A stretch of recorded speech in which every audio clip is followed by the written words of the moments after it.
brand as a noun is this identifiable signifier that I can see it, I know what it is. It signifies, though, it means something. It's a vessel of meaning. And that meaning conjures up thoughts and feelings in our hearts and in our minds with regards to a product, an institution, an organization, a company, and a person. You all, as artists, you are developing a brand. What do you want to mean to people? What are the affects and cognitions that you want to be conjured when they hear your mark of ownership, when they see you as a mark of ownership? That's what we need to be thinking about. What does it make people feel? Brands. These identifiable signifiers that conjure up thoughts and feelings in the hearts and minds of people. They create memory aids in people's minds. They allow for a basis of differentiation so they can decide which one versus another one. It acts as a proxy for quality. Someone's dropping a new record. Oh, it must be dope because it's produced by Dre.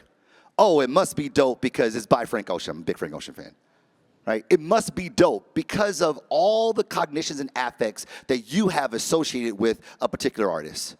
Not only that, it makes you feel a certain thing. And because of what you feel, you're willing to pay more for it. Now, here's the thing. Not all brands are created equal.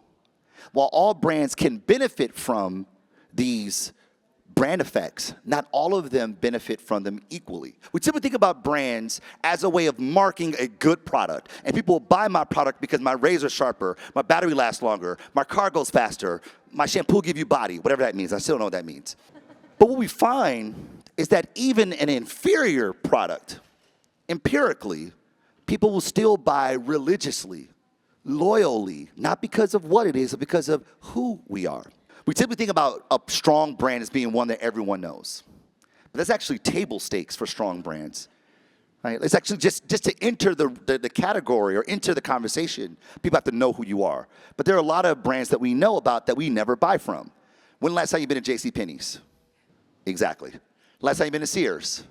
Exactly. We know those brands, but we don't buy from them, right? So knowing the brand isn't enough. Maybe a little bit higher is that they have good products. Oh, I know the brand and their stuff is pretty good. That's a stronger brand. Even higher than that, I know the brand, their stuff is pretty good, and they're leaders in the category. For instance, if I'm like, yo, I'm watching this new show, it's so good. You go, oh yeah, tell me about it. I'm like, this happens and that happens. You go, where can I watch it? Oh, it's on Tubi. I'm straight. Because they aren't leaders in the category, and therefore we don't think of them as having good stuff when it comes to their original programming. But a little bit higher than that is trust and confidence. I trust the thing. I'm confident that it's going to deliver for me. I know it. I know they do good stuff. They're leaders in the category, and I trust them. One step over that is this idea of association. These are the cognitions that we associate to the brand. Why you won't buy a Dale car, but you will buy an Apple car. Because of the associations that we have in our mind. Here's a more tangible version of this. Which one sounds better? You guys know audio well. Which one sounds better? Without a question. It empirically sounds better. Now, though that's the case, and just to make it even more empirical, someone dissected a pair of Beats by Dre headphones a few years ago and realized it only cost $17 to make a Beats by Dre headphone, even though we paid $200 for it. I know you're like, excuse me, what? However, though that may be the case, Beats by Dre has been murdering Bose in the category year after year after year. Since 2013, they've been number one in the category until the company that acquired them started making headphones or earphones. Murdering. Why is that? Because Beats by Dre means something. We used to wear Beats by Dre headphones like an accessory, like jewelry.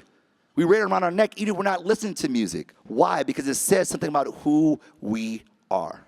The associations become proxies to our own identity, which leads us to the most powerful, what makes for a most powerful brand, and that's ideology. What the brand believes, how the brand sees the world, its point of view about the world. We talk about ideology, we're talking about the way the brand sees the world beyond what it does.